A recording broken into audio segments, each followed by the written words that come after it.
एआयमुळे माझी नोकरी जाणार का? हा प्रश्न आजकाल सगळ्यांच्याच मनात आहे, नाही का? बातम्यांमध्ये, सोशल मीडियावर सगळीकडे नुसती हीच चर्चा आहे. काही जण म्हणतात, ही एक मोठी संधी आहे, तर काहींच्या मनात भीती आहे. मग यातलं खरं काय? आजच्या या विश्लेषणामध्ये आपण आकडेवारी आणि तज्ज्ञांच्या मतांवरूनच याच प्रश्नाचं उत्तर शोधणार आहोत आणि बघूया की हे भविष्य नक्की आहे तरी कसं. हो, हाच तो प्रश्न जो आपल्या सगळ्यांनाच कुठेतरी आतून खातोय.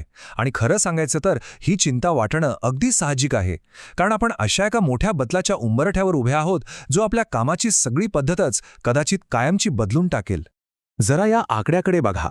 9.2 कोटी. वर्ल्ड इकॉनॉमिक फोरमचं म्हणणं आहे की 2030 पर्यंत, म्हणजे फार दूर नाही, जवळजवळ एवढ्या नोकऱ्या एआय आणि टेक्नॉलॉजीमुळे जाऊ शकतात. ऐकूनच धक्का बसतो नाही का?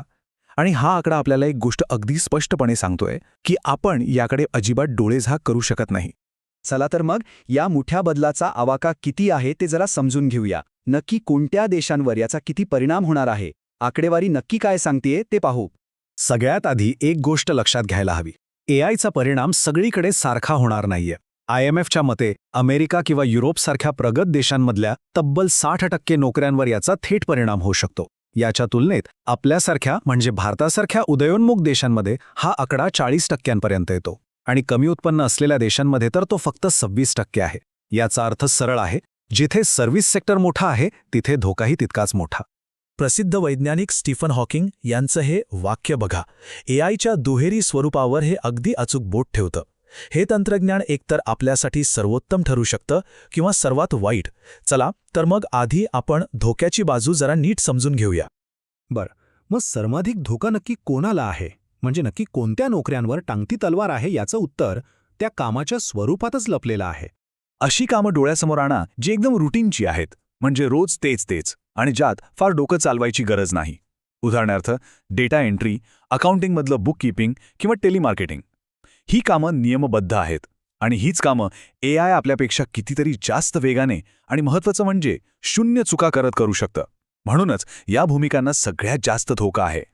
पण याच्या अगदी उलट काही क्षेत्र अशी आहेत जी बऱ्यापैकी सुरक्षित आहेत.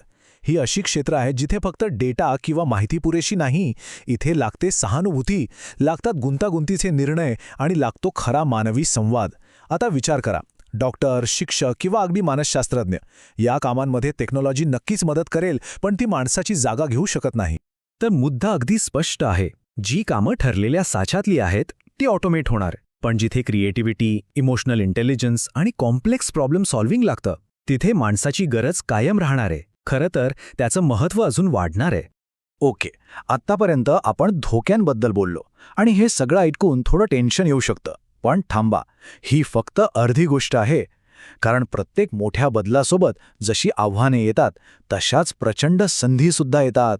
चला आता नाण्याची दुसरी बाजू बघूया. आता आपण बघूया की एआय फक्त नोकऱ्या घेणार नाही, तर नवीन संधी निर्माण करणारं तंत्रज्ञान कसं आहे. एक असं साधन जे आपली ताकद कमी नाही तर अनेक पटींनी वाढवू शकतं. तो 9.2 कोटींचा आकडा आठवतोय का? बरं, त्याच वर्ल्ड इकॉनॉमिक फोरमच्या रिपोर्टनुसार एआय तब्बल 17 कोटी नवीन नोकऱ्या निर्माण करायला मदत करू शकतं. याचा अर्थ काय? की जेवढ्या नोकऱ्या जातील त्याच्या जवळजवळ दुप्पट नवीन संधी तयार होतील. ही खूप मोठी आणि सकारात्मक गोष्ट आहे. मग ह्या नवीन संधी कशा असतील? इथे ऑगमेंटेशन हा शब्द खूप महत्त्वाचा आहे. ऑगमेंटेशन म्हणजे क्षमता वाढवणे. म्हणजे एआय आपली जागा घेणार नाही तर आपल्यासोबत काम करेल. तो आपला स्पर्धक नाही तर आपला सहकारी बनेल, जो आपलं काम जास्त सोपं, वेगवान आणि प्रभावी बनवेल. हे प्रत्यक्षात कसं दिसतंय याची काही उदाहरणं बघूया. अकाउंटिंगमध्ये बघा, ते सगळं कंटाळवाण डेटा एंट्रीचं काम आता एआय करतंय. फ्लीट मॅनेजमेंटमध्ये तर कमाल आहे. एआय ड्रायव्हरला डुलकी लागते का हे ओळखून अपघात टाळतंय आणि त्यामुळे अपघात खर्च तब्बल 48% कमी झालाय. किंवा मार्केटिंगमध्ये घ्या, ते प्रत्येक ग्राहकाच्या आवडीनिवडीनुसार खास जाहिरात बनवतं. या सगळ्या उदाहरणांमध्ये एक गोष्ट कॉमन आहे, एआय माणसाची जागा घेत नाहीये तर माणसाला सुपर पॉवर्स देतंय. मग या नवीन जगात टिकून राहण्यासाठी किंबहुना यशस्वी होण्यासाठी आपल्याकडे कोणती कौशल्ये असायला हवीत? चला अशा स्किल्सबद्दल बोलूया ज्यांना एआय कधीच रिप्लेस करू शकणार नाही. ही 4 कौशल्य म्हणजे भविष्यातली आपली सर्वात मोठी ताकद आहे. पहिलं, इमोशनल इंटेलिजन्स, कारण एआयला भावना कळत नाहीत. दुसरं, क्रिटिकल थिंकिंग, एआय उत्तर देईल पण योग्य प्रश्न तर माणूसच विचारू शकतो. तिसरं क्रिएटिव्हिटी म्हणजे नवनिर्मिती, कारण AI फक्त जुन्या डेटावर काम करतं, नवीन कल्पना माणसाच्या डोक्यातूनच येतात. आणि चौथं, सगळ्यात महत्त्वाचं, सतत नवीन शिकत राहण्याची तयारी, कारण यापुढे बदल हाच एकमेव स्थिरांक असणार आहे. आणि याच मुद्द्यावर स्टीव्ह जॉब्स यांचं एक खूप छान वाक्य आहे. ते म्हणाले होते, तंत्रज्ञान काहीच नाही, महत्त्वाचं हे आहे की तुमचा लोकांवर विश्वास आहे. किती खरं आहे हे. टेक्नॉलॉजी कितीही भारी असली तरी ते शेवटी एक हत्यार आहे. त्याचा वापर कसा करायचा हे आपल्यावर, आपल्या कल्पकतेवर अवलंबून आहे. तर मग ह्या AI युगात यशस्वी कसं व्हायचं? मार्ग स्पर्धेत नाही तर सहकार्यात आहे. आपल्याला आपला दृष्टिकोनच बदलावा लागेल.